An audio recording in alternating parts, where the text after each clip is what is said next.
see, the problem for Mercedes is not with the car. It's with that charger. You see, this charger can do 22 kilowatts, two of them, one either side. This can only accept 7.4 kilowatts max from one of these chargers. And so the best you're going to do here is to be able to charge up in hours and hours and hours of sitting around here in the square trying to get a charge out of this one. And that's a big issue. That's a really big issue with Mercedes. That's the one thing that would completely put me off this car. But even though I have an 80 kilowatt battery in this thing, I have a range of about 300 kilometers. It's just not enough. It's just not enough when I can't charge it fast enough to do anything else. And even on the fastest of fast chargers, max speed of this will do 110 kilowatts. So even then, it's behind the game. Aha! But what about the fast chargers, you say? These beautiful 50 kilowatt chargers, which are now kind of slow these days because you can charge faster. What about these though, right? You see this one? This beautiful machine is outside ESB training headquarters. It's right here. This can charge at a maximum of 36 kilowatts per hour. What? They can't supply it enough power. The ESB can't supply this unit enough power for it to charge at 50 kilowatts, right? Now, of course, I have that information completely off the record. That doesn't really stop me doing things anyway. So I put my card up, check in a card, and ask for my what you want. And notice that it does this now, after my video. When I plug it in, the car tells the machine what to charge at. And boo! It should go straight into CCS. Maybe not.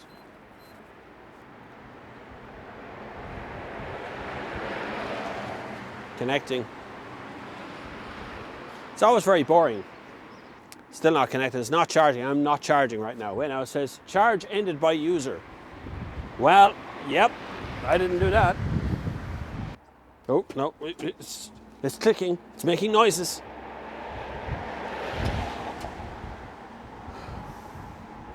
As this electric future, you know, it's quite bloody boring actually, and very cold. Can I just point out that if I was in a petrol station, I'd have a roof over my head. Charge ended by user. The machine is broken. Again. Oh! Put the car back in. And I tap on the reader. And I choose CCS. I've plugged in the cable.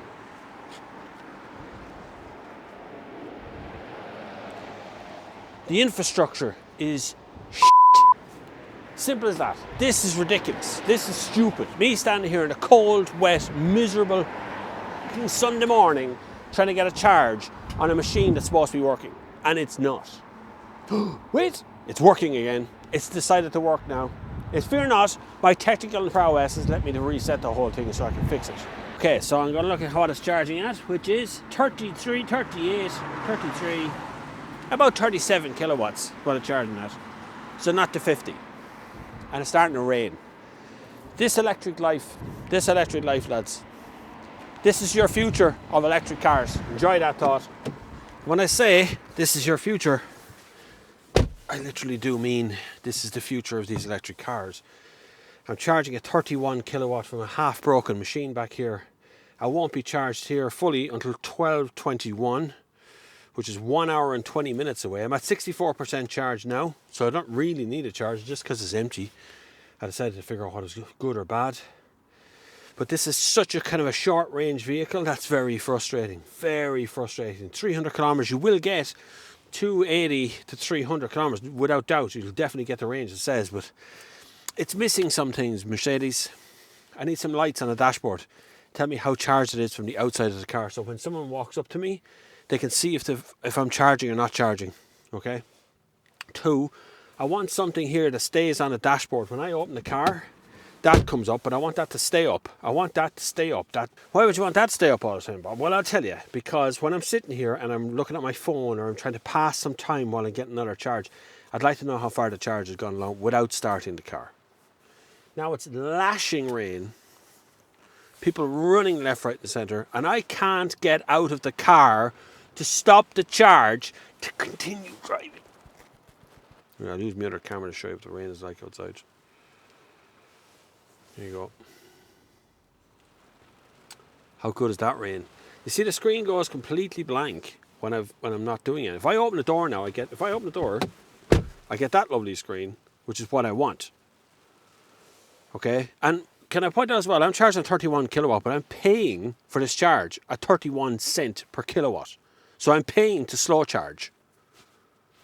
If this was a good car and had a proper charge unit in it, I could charge down the street for 22 kilowatts, only slightly slower than this, and it'd be free.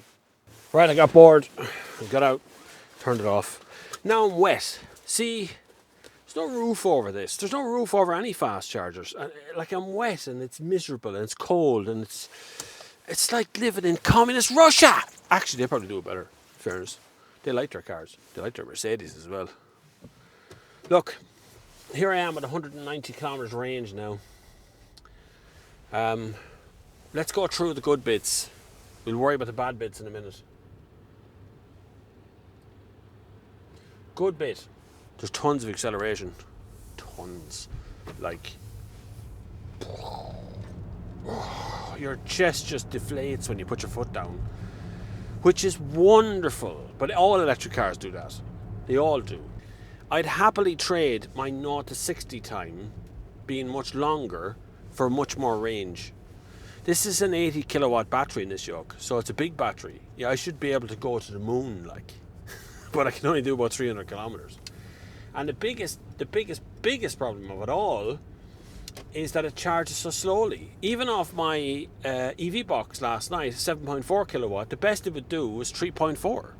And I couldn't work out why. My EV boxes charge loads of cars, and they've all charged at 7.4. Even most recently, I charged the Kia e-Soul at 7.4, but last night I could not make the charger go above 3.4. Anyway, it says I have 188 kilometers range, so if I go into eco mode, it doesn't tell me if any more range than that. Now, you can go into various settings here. This EQ thing, which allows you to search for charging stations, it allows you to change your departure time so it'll heat up the engine for you, heat up the interior cabinet, defrost the windows and things. You can also change the maximum charge state, so you can, instead of charging to 100%, you charge to whatever you decide you're going to charge to, and you can change the maximum charge from a socket. So you can change how much power it pulls from a single socket on its own. Now, none of that is useful to you if your maximum charge rate is 7.4 kilowatts. That's the big problem here, Mercedes, a massive problem. This car on the road, this car that I'm sitting in right now today, is 105,000 euros. Now, where this is the most luxurious, the most comfortable, the most interesting, the coolest car I've driven in this electric car system, it's also one of the most expensive, and you can't charge it fast. It's not fast enough. It's not fast enough to charge. It must be able to charge at 22 kilowatts from a charger. It must have the most amount of options for charging that you can have on one of these cars.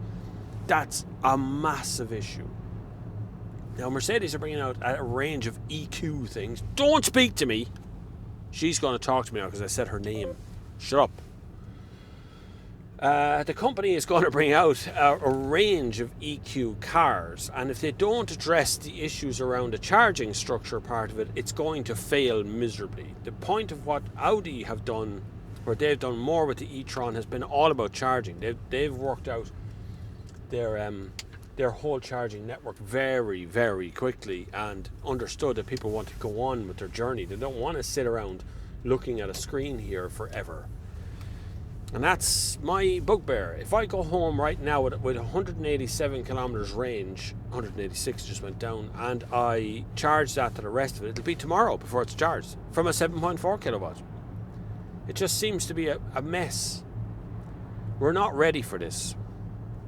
Some car companies seem to be absolutely on the money when it comes to what they're going to use for charging, how they're going to charge the cars and everything else, but Mercedes just seem like, let's make a beautiful luxury vehicle but not really worry about how you're going to charge the thing.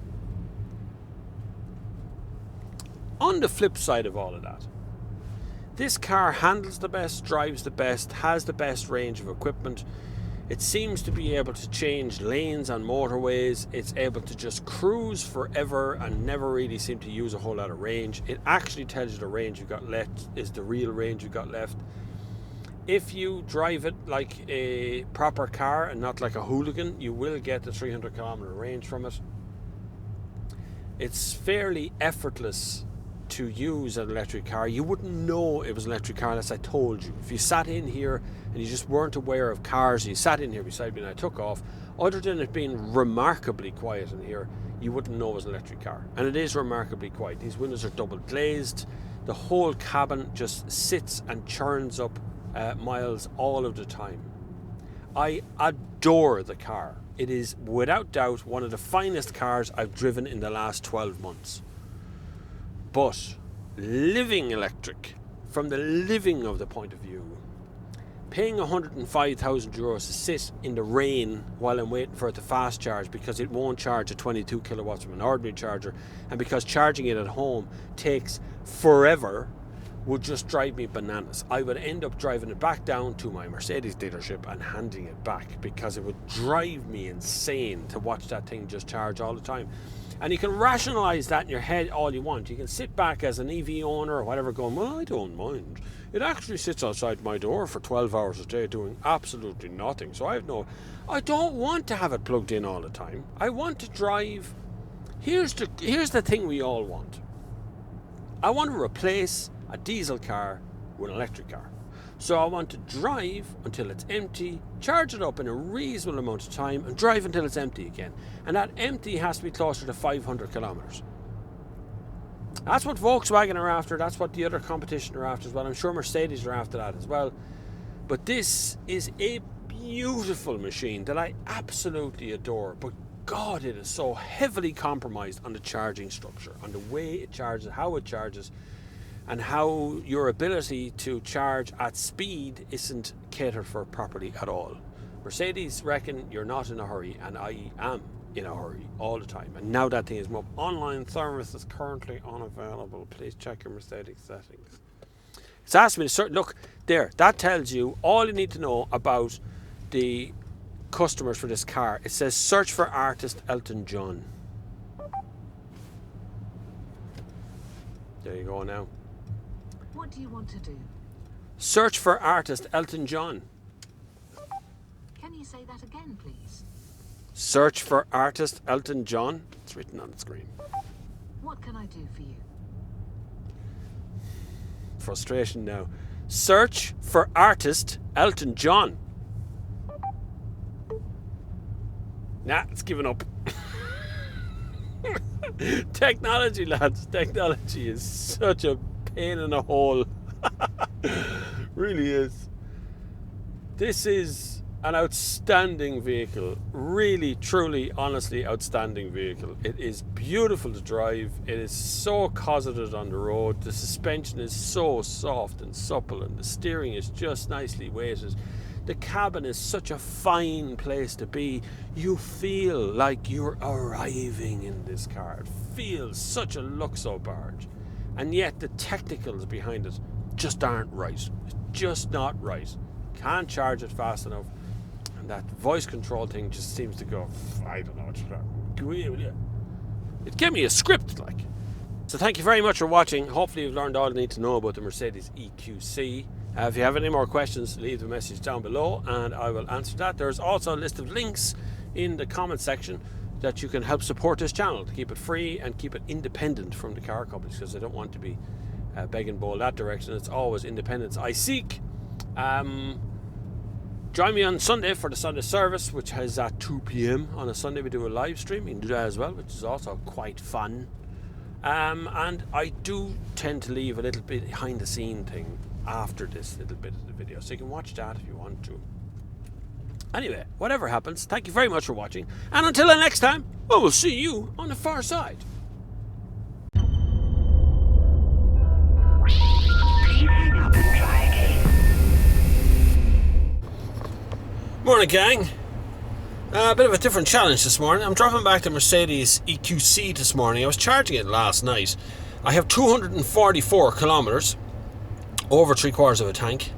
and I have a launch to go to today and a car to drop back. So I'm going to drive the car for the day in comfort mode with the heater on. It's cold. I'm just going to drive it like a normal car, see how we get on with it, right? So at this point, people usually say stay tuned, but like, who tunes a TV anymore? This is YouTube. Just wait till the next, establishing shot.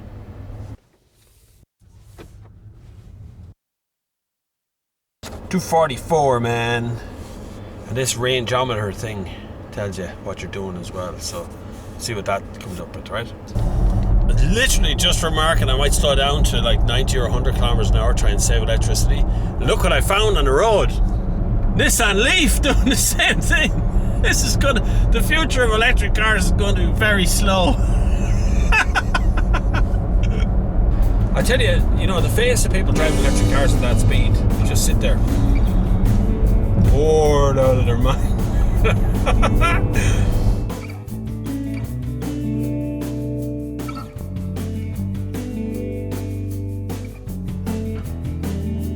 Okay, sit rep.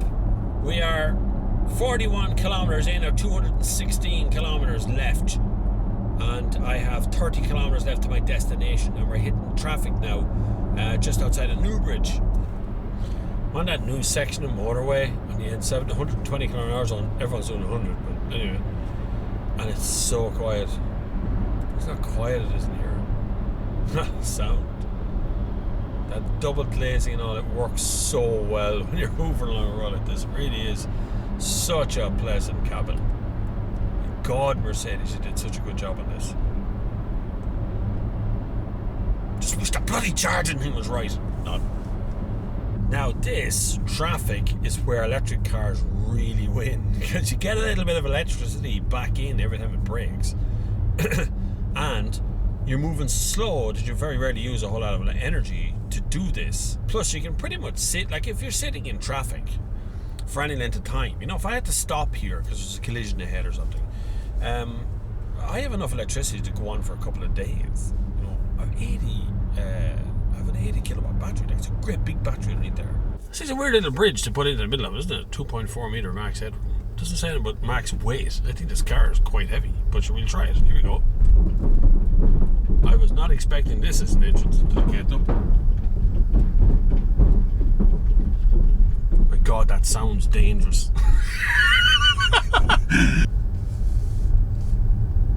Some entrance.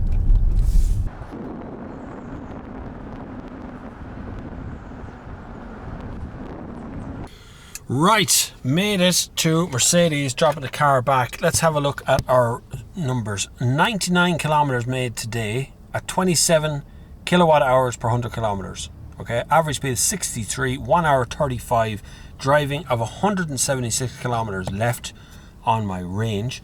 So I did actually pretty good. In fairness, I didn't charge in the K Club. They had charge units there, but I never actually used it. I didn't need it, to be honest with you. And I'm at the exact same thing now of I could get home on what's left in this now, right? So if I look at consumption figures, it's loading it, it's coming up. Here we go. So let's have a look at this. So you can see here where I recuperated pretty well, downhill and stuff. And here's where you can see the drop off of consumption every time, right? So that's turned out to be pretty good, pretty accurate. What's a 7.5 minute mean? Oh, okay, we look back 30 minutes, 90 minutes. So you can see I'm pretty good. There's my consumption when I was on the motorway, see that there? And then it drops off here onto the kind of average part. And then you can see the recuperation level here as well as I was doing it. So I'm actually pretty good at making the best out of the electric cars. Obviously 3 hours ago I wasn't driving. This is me from 3 hours ago. So pretty good. I think it's pretty good. Sum it up now, I think this electric car works really, really well. But the problem with charging it on the street, a 22 kilowatt charger cannot charge this at anything faster than 7.4. So this is a big issue, because that's how long I have to charge for. So if I was stopping now and I thought I'd get a little top up and maybe there's a 22 kilowatt charger next to me here, I can't charge fast enough for it to be any real use to me. So I think that's a big oversight. Without doubt, the best electric car in the market. Without doubt, this is the future of what we're looking at right now. This is going to be good in the future, but right now they need to sort out the charging units. The rest is fine, apart from the price. 105,000 euros is a little on the steep side for a car this size, even if it is luxurious. There's a lot of cars I can have for 105,000 euros. It's 89,450 without the options. There is 16,432 euros worth of options on this car. Just think about that for a minute. Think about that. Because that is the price of a Dacia Duster, people. The options.